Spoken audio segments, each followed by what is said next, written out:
Hey guys, welcome back. It's Coeliac Teenager. Now today's video I'm going to be showing you 3 quick and easy recipes that you can make at home. The first recipe is peanut butter Rice Krispie cakes using just these 3 ingredients.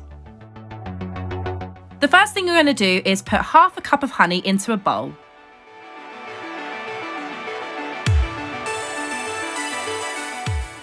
The next thing you need to do is put in half a cup of peanut butter. This can be creamy or the crunchy one. In this, I'll use the crunchy one, and this was actually really nice.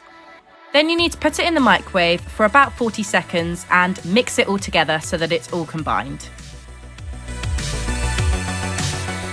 Then you need to add in your Rice Krispies. Just do it bit by bit and see how much you're going to need.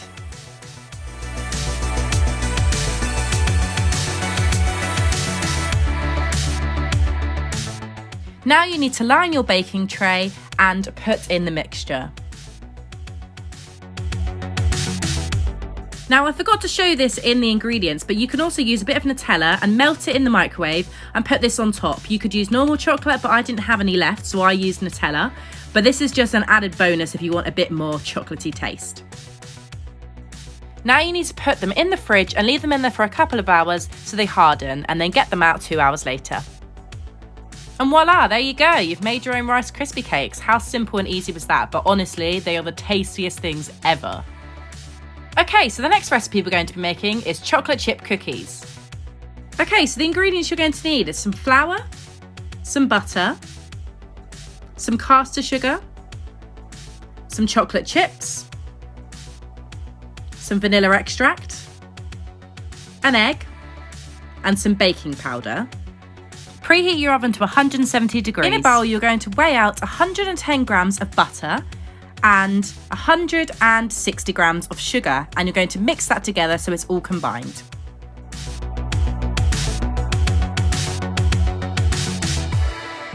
Now you're going to crack in 1 egg and use 1 teaspoon of vanilla extract and mix that together.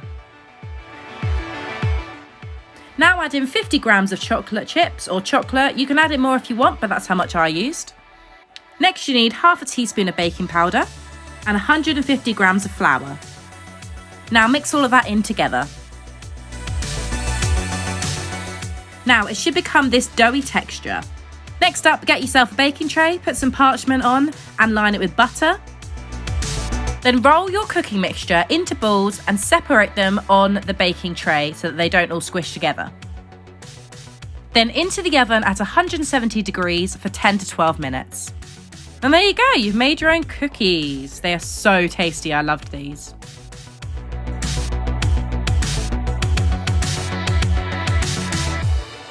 Okay, next up we're making my favourite thing in the world, which are my cheese scones. Make sure you go and preheat your oven to 180 degrees before you start. Okay, so you are going to need some self-raising flour, some milk, some butter, some mustard powder, that's my secret ingredient, some salt, baking powder, and cheese. So first of all, you need to put 225 grams of self-raising flour and a teaspoon of baking powder and mix that together. Then add in 55 grams of butter, mix that together. Then get your hands in there and get it into breadcrumby kind of mixture. Right, next up you're going to need to grate some cheese. I usually do about 200 grams of cheese, but I don't usually measure how much I use. I also do apologise, I forgot to say you need to put in 1.5 teaspoons of mustard powder and a pinch of salt. Okay, then put that into the mixture. I realised that you need to take some of it out because you need some of that in a bit. And then just mix that all together so that it's all combined. Now you need to start adding in a little bit of milk at a time because we want to try and get to a more doughy texture. And then you can start getting your hands in there and making it more doughy and more together.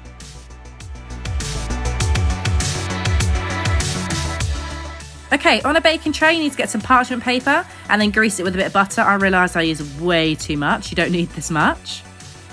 Okay, so now we're going to get it all prepared. So get a little bit of your mixture and you need to flatten it out. And then what you're going to do is you're going to put some cheese in the middle. So when you open it up, you've got some melted cheese inside your scone. Then you need to fold it up so that it's in the middle and you need to roll it to make sure it's in a circle shape. A lot of people like to use cutters, but personally I don't. And then pop that on your baking tray and do the same for the rest.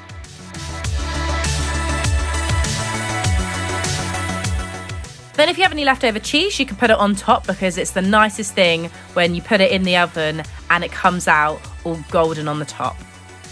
And then that goes in the oven for 15 to 20 minutes. And there you go, you made yourself some cheese scones. Now let them cool down a little bit and then you can eat them warm. That is the best thing with a little bit of butter. It is the nicest thing.